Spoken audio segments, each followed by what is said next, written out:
Hi, I'm Lillian. Welcome back to my channel Ink and Pages. I've been bullet journaling since 2016 and the way I've used my journals has changed a lot. I've now decided I want to use my new journal to set up my first ever dedicated reading journal. Like so many other people, I use the Leuchtturm 1917 A5 dotted notebooks, and my spreads really are nothing fancy even after 5 years of bullet journaling. In fact, the only things I'm going to use in this video are a black pen, a ruler, a few rolls of washi tape, and some ordinary felt tip pens.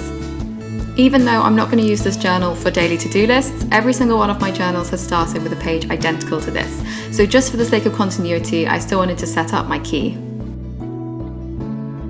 My first spread is a reading log. It's pretty much identical to every reading log I've ever done, just a simple title and a bit of washi tape, then space for me to write down the book titles, authors, and star rating.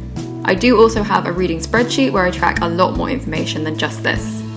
I'm actually going to fill this in with all of the books I've already read this year, not just my reading starting from September, because even though I'll only be using these spreads for 4 months, I want to see what they'll look like filled in as if I've been using them for a whole year.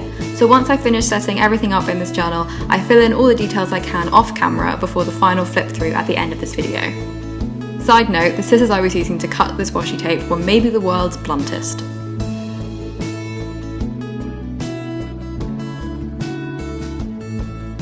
This is the page I was most excited to do. I'm obsessed with how they look in other people's journals and was really keen to try it out myself. Don't ask me what kind of pen this is, it's literally a random brown felt tip from a set I bought on holiday about 5 years ago, and it's amazing it's lasted this long. I've drawn out 5 shelves with 10 books on each, and for each book I read I'll go around that book in pen, write out the title and colour it in. In pencil, I've drawn out 50 books on this page because I think that's the maximum I could read this year, and if I need to, I can draw in more books or fill in empty space with the doodle of a plant or something. As of filming, I've read 27 books so far this year, so I'm going to use pen to draw around the first 30 of those books now. Was it tedious drawing out all of these little books? Yes, but I do like how they turned out. I'm leaning against the ruler here because my hands were so sweaty I was worried they were going to smudge everything, which for me is a real and constant danger. Each of the shelves are 11 centimeters long and 3 centimeters apart, and you could easily fit up to 15 books on each if you needed.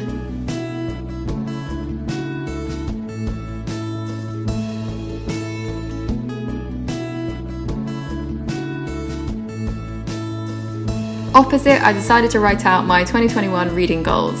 This kind of goals layout is one I've used for years and years and has proven really effective for me.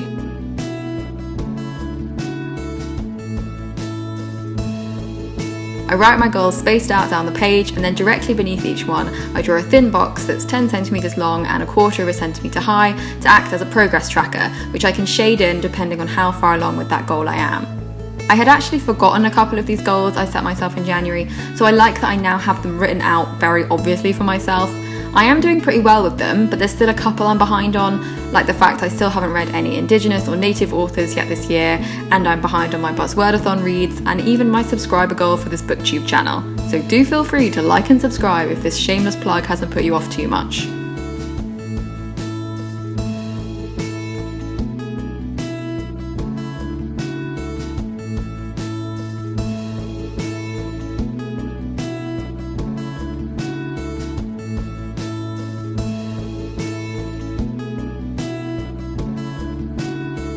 You may be guessing that this is the only fancy kind of writing I can do, and you would be right.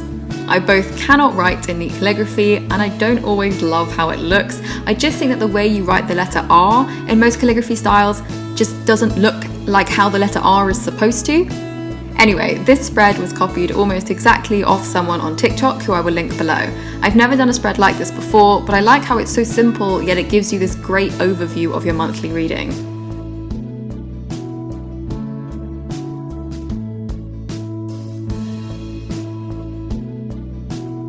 The blue was a bold choice, especially because the ink from the felt tip pen clung to the side of the ruler and then to my hand while I was resting on the ruler, and then it makes a small smudgy reappearance on the next spread by accident.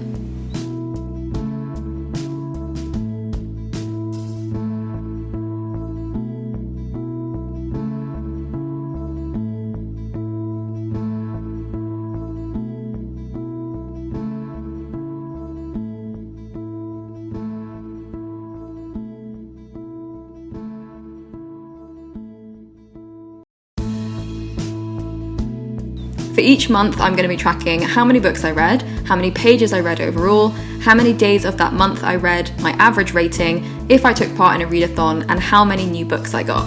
And then I filled in the empty space on the right of the page with some more pretty washi tape.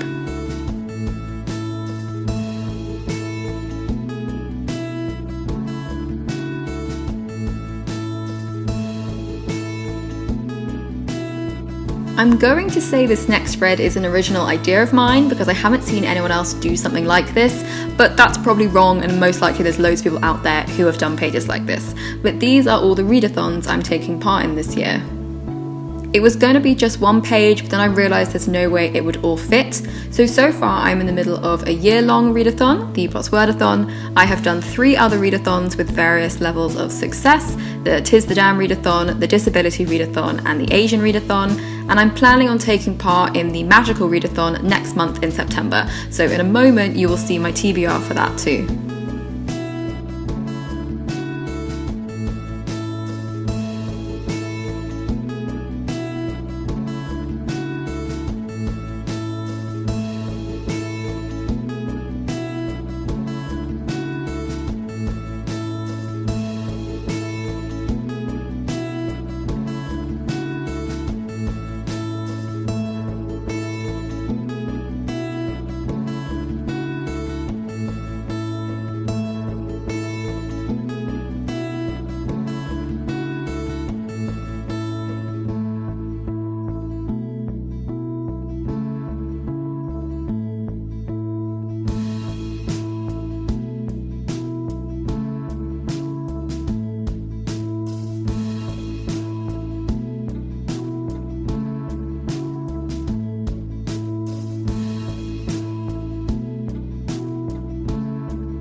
Because I like the look of the bookshelves so much, I decided to do another spread with them. This time the books represent all of the unread physical books I own, from my fiction ones to my random non-fiction, language books, and my mythology and folklore books. And this is all as of the start of September.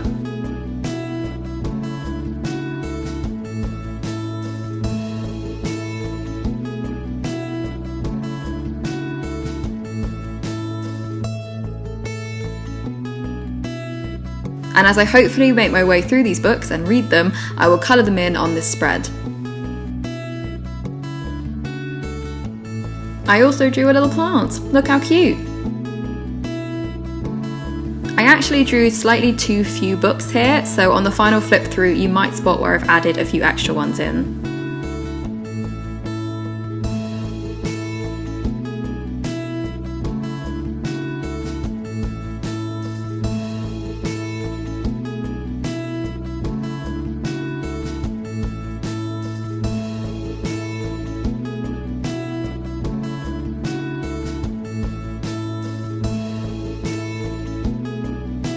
On this next page, I'm going to put pictures of my favourite book from each month, and it's a good thing I draw out my titles ahead of time because this took me, no lie, about 6 attempts to space out properly in pencil.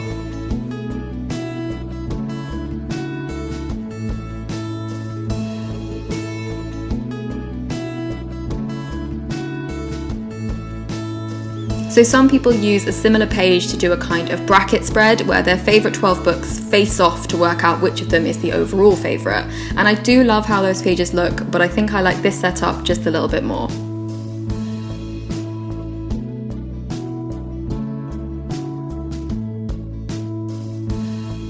These next pages are super simple. It's literally just going to be a list of any new books I get. For some reason this spread was screaming pink to me, so you can watch me faff around with some pink washi tape for a bit.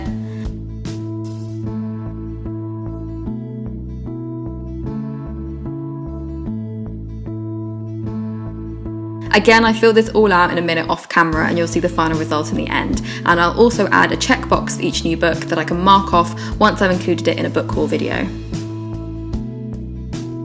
Finally, we come onto my monthly pages, starting with a simple September title page.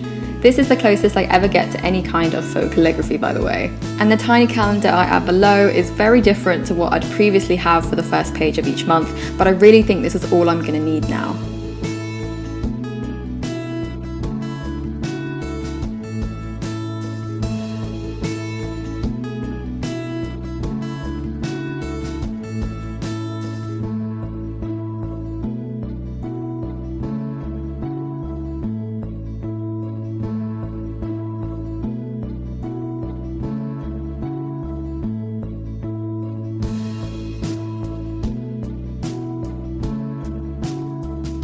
This habit tracker layout is one I used for years and years, and I'm quite excited to be returning to it.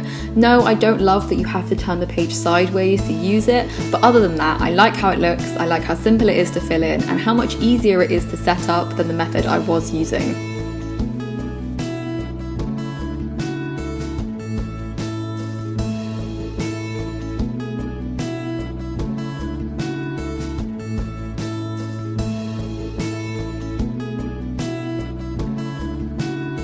And on to the final double page. First off, we have my mood tracker. I used to do a mood mandala for every single month, and even though I love how they looked and I used to have such fun doing them, they've become unrealistic for me to keep up with. So we're going with this much simpler system where I fill in a daily segment with a colour that corresponds to my mood that day, and that's it. Nice and easy.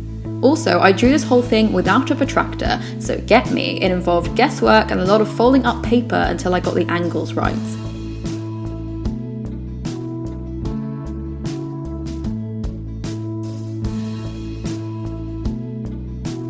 And finally, this reading tracker, along with the bookshelf spreads, was the thing I'm most excited to use.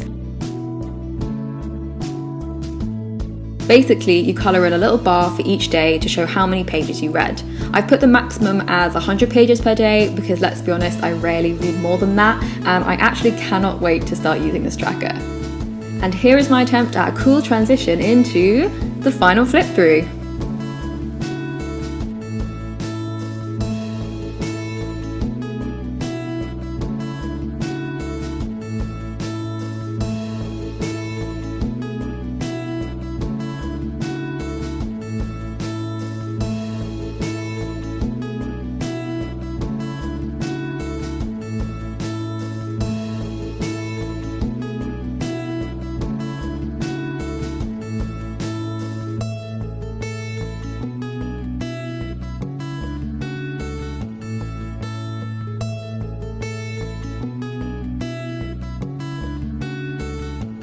This monthly favourite page is the only one not up to date because I don't have a printer, so this is what it will look like when it's properly filled out.